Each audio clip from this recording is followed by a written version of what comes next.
요한복음 12장 1절에서 11절입니다. 6월절 여세 전에 예수께서 베다니에 가셨다. 그곳은 예수께서 죽은 사람 가운데에 살리신 나사로가 사는 곳이다.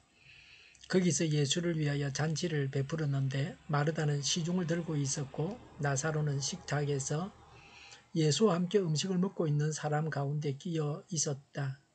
그때에 마리아가 매우 값진 순나드 향료 한 근을 가져다가 예수의 발에 붓고 자기 머리 털로 그 발을 닦았다. 온 집안에 향유 냄새가 가득 찼다. 예수의 제자 가운데 하나이며 장차 예수를 넘겨줄 가룟 유다가 말하였다. 이 향유를 300데나리온에 팔아서 가난한 사람들에게 주지 않고 왜 이렇게 낭비하는가? 그가 이렇게 말한 것은 가난한 사람을 생각해서가 아니다. 그는 도둑이어서 돈자루를 맡아 가지고 있으면서 거기에 든 것을 흉내내곤 하였기 때문이다. 예수께서 말씀하셨다. 그대로 두어라.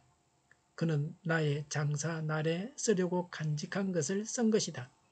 가난한 사람들은 언제나 너희와 함께 있지만 나는 언제나 너희와 함께 있는 것이 아니다. 유대 사람들이 예수가 거기에 계신다는 것을 알고 크게 떼를 지어 몰려왔다. 그들은 예수를 보려는 것만이 아니라 그가 죽은 사람들 가운데서 다시 살리신 나사로를 보려는 것이었다. 그래서 대제사장들은 나사로도 죽이려고 모의하였다. 그것은 나사로 때문에 많은 유대 사람이 떨어져 나가서 예수를 믿었기 때문이다. 아멘. 강원도에 사는 사업가가 부산으로 출장을 갔습니다. 도착하자마자 그는 아내에게 이메일을 보냈습니다. 그런데 그만 실수해서 아내의 이메일 주소를 잘못 쳤습니다. 메일이 엉뚱하게 얼마 전 세상을 떠났던 김 목사님의 사모님에게 발송이 되었습니다. 목사님 사모님은 이메일을 받고 나서 그만 기절했습니다. 정신을 회복하고 나서 사람들에게 보여준 이메일에는 다음과 같은 메시지가 써 있었습니다. 여보, 무사히 도착했소. 그런데 이 아래는 정말이지 무척 뜨겁구려. 예수님의 죽음을 준비하는 것은 예수님을 3년 동안 따라다녔던 제자들에 의해서가 아니라 마리아를 통해서였습니다. 향유를 부은 여인의 이야기입니다. 1절에 6월절 6일 전 베다니에서 2절에 예수님을 위한 잔치를 베풀었습니다. 마르다는 시중을 들었습니다. 나사로는 예수님과 함께 먹는 사람들 사이에 있었습니다. 3절에 그때 마리아가 매우 값진 순나드 향유 한 근을 예수의 발에 붓고 자기 머리털로 그 발을 닦았습니다. 온 집안에 향유 냄새가 가득 찼습니다. 귀한 것을 예수님을 위해서 바쳤습니다. 마리아는 나사로의 동생입니다. 예수님께서 오빠를 살려주신 데 대한 감사의 표시로 예수님에게 기름을 부었습니다. 마태와 마가에도 동일 기사가 나옵니다. 예수님께서 십자가를 지시기 전에 머리부터 발까지 기름을 부었는데 요한은 발에다가 초점을 맞추었습니다. 누가복음 7장의 기름 붓기는 공생의 초기에 있었던 다른 기사입니다. 향유 순전한 나드는 상당히 고급이었습니다. 원산지는 동인도였습니다. 전량 수입품입니다.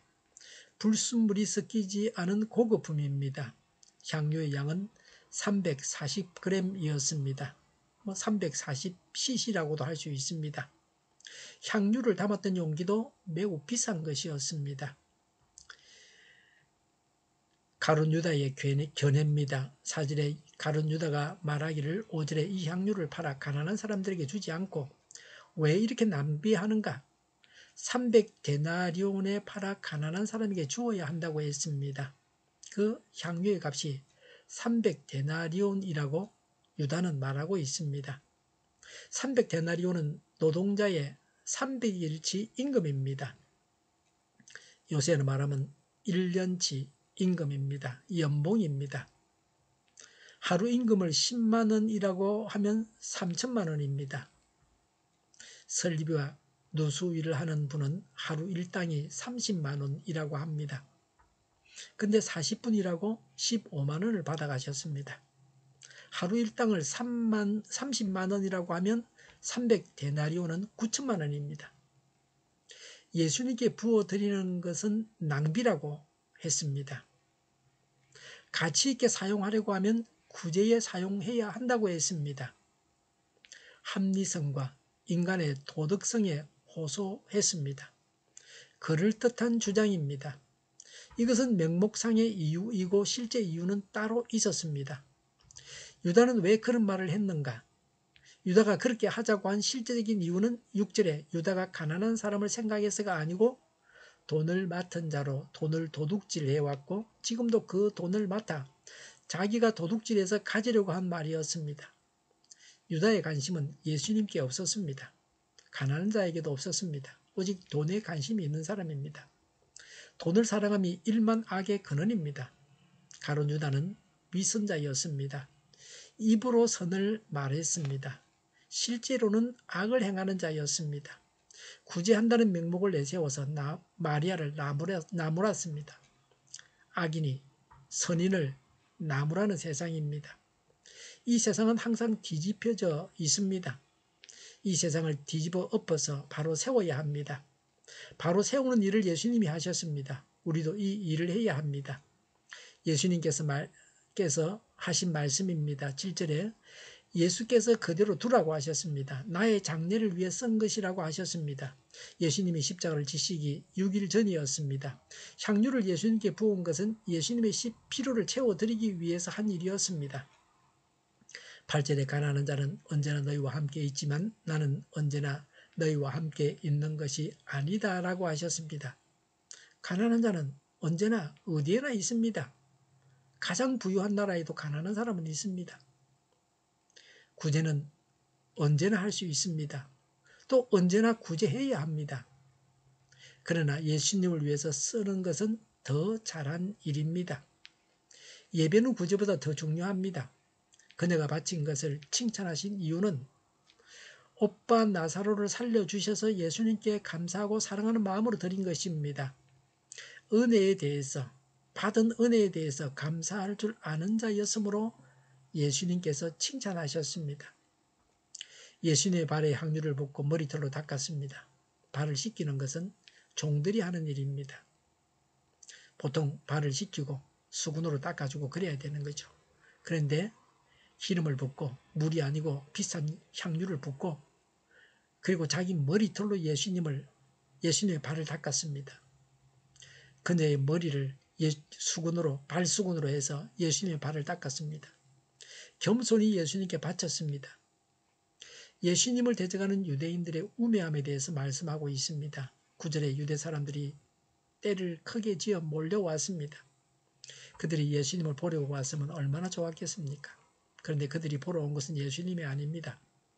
죽었다가 살아난 나사로를 보려고 왔습니다. 기적의 주인이신 예수님을 경시하고 나사로를 중시했습니다. 무엇이 중요한지를 몰랐습니다. 오늘날도 사람들은 마찬가지로 어리석습니다. 결혼식 하는데 몇 천만 원, 몇 억을 드립니다. 없는 사람도 빚을 내서 그렇게 합니다. 있는 사람이 그렇게 했으면 있으니까 그렇게 했다고 할 수 있는데요. 그 빚을 내서 결혼해가지고 괴로워서 또 이혼합니다. 삶은 돼지머리를 두고 고사를 지내면서 절을 합니다. 나라에서는 담배를 만들어서 사람들의 건강을 해칩니다. 담배세는 건강을 해치는 것에 비하면 아주 적은 수입입니다. 백해 무익인 것을 알면서도 담배를 만들고 유통하고 수입하고 수출하고 피우고 그럽니다. 음식을 만드는 사람은 돈을 벌려고 사람들의 몸에 나쁜 합성 착향료가 기본으로 들어갑니다. 대체적으로 싼 일반적인 가공 음식에는 그게 다 들어갑니다. 그리고 화학 조미료도 막 넣습니다. 맛있게 하려고. 그래서 많이 먹게 하려고. 국가에서도 이 정도는 넣어도 된다고 그렇게 하는 것입니다. 그래서 허가받고 합니다. 넣었다고 그렇게 표시하고 넣습니다. 도정한 곡식은 영양분이 적고 성인병을 유발하는데도 통곡식은 비싸고 사기가 힘듭니다. 오늘 제가 본 동영상에 의하면 현미 잡곡밥은 쌀을 씻고 나서 그 물을 버려야 되고 그리고 발화를 시켜서 먹어야 합니다. 그래야 나쁜 것이 다 제거가 됩니다. 그리고 현미밥을 사람들이 잘 할 줄 모르는데 현미 잡곡밥은 물을 좀 더 부어야 됩니다. 그리고 발화까지 시키면 굉장히 부드럽게 됩니다. 뭐 씹는데 그렇게 힘들지 않습니다. 좀 꼬들꼬들한 밥보다 훨씬 먹기가 좋습니다.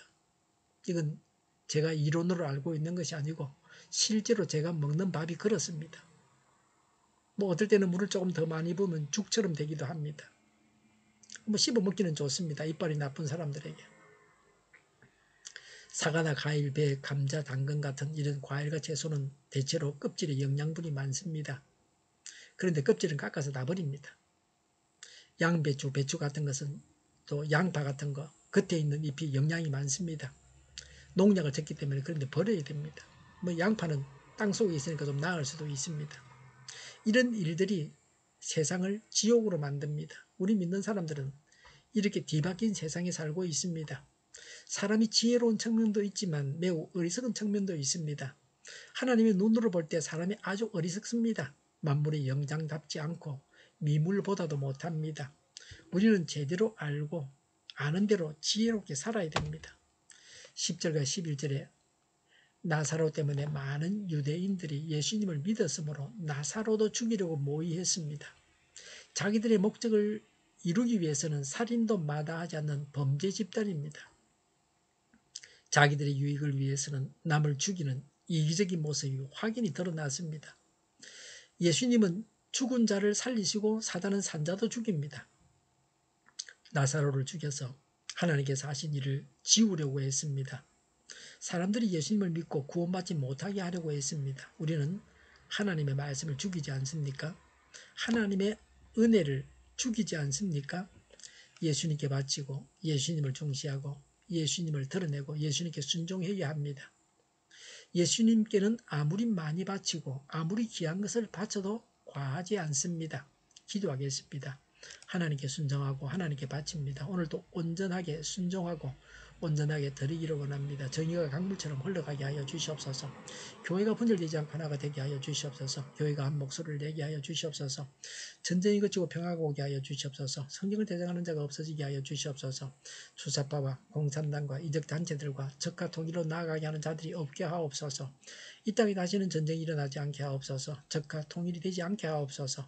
자유민주 국가로 전쟁이 아닌 평화롭게 통일을 이루게 하옵소서. 하나님을 대적하는 법과 있어서는 안 될 법을 만들지 않게 하옵소서. 있어야 할 법을 폐기하지 않게 하옵소서. 일하는 자들이 정당한 대우를 받게 하여 주시옵소서. 놀고 먹는 자가 없게 하여 주시옵소서. 일을 만드는 자가 되고 일을 하는 자가 되게 하여 주시옵소서. 파업과 시비가 그치게 하여 주시옵소서. 눈먼 지도자, 악한 지도자, 자기 배만 불리는 지도자가 사라지게 하여 주시옵소서. 앞을 보고 선한 것을 분별해서 알고 앞길을 제시하고 섬기는 지도자만 있게 하여 주시옵소서. 하나님께서 주신 건세로 섬기는 자가 강해지게 하여 주시옵소서. 지도자들과 이 백성들에게 선한 것을 분별하는 지혜를 주옵소서. 나아갈 길을 알게 하시고 취할 것과 버릴 것을 알고 행하여 흥하게 하옵소서. 적절한 데 고칠 것을 고치게 하옵소서. 업무 방해가 없게 하시고 업무에 충실하게 하옵소서. 쓰레기 더미를 뒤지지 말고 성경에서 보물을 찾게 하옵소서. 기도하는 기쁨, 응답받는 기쁨, 성도들이 모여서 교제하는 기쁨, 말씀이 주는 기쁨, 예배드리는 기쁨을 누리게 하여 주시옵소서.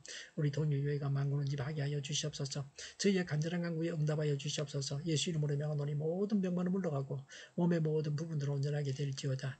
신유의 기적을 베푸셔서 병중에 있는 모든 자들을 고치시고 넘게 하여 주시옵소서. 저희와 교회와 나라의 민족을 불쌍히 여겨 주시옵소서. 모든 악한 것들을 제거하여 주시옵소서. 하나님께서 기뻐하시는 교회와 나라가 되게 하시며 경제가 나아지고 경상수지와 무역수지가 흑자를 유지하며 출산율이 올라가고 출산의 기쁨을 누리게 하여 주시옵소서. 가공음식들이 건강하게 하는 먹을 거리게 되게 하시며 늘 맑은 공기를 마실 수 있게 하여 주시옵소서. 필수 일로 부족이 해결되게 하시며 청년들의 앞길이 열리고 합격의 영광을 누리게 하여 주시옵소서. 마약 청정국이 되게 하시며 또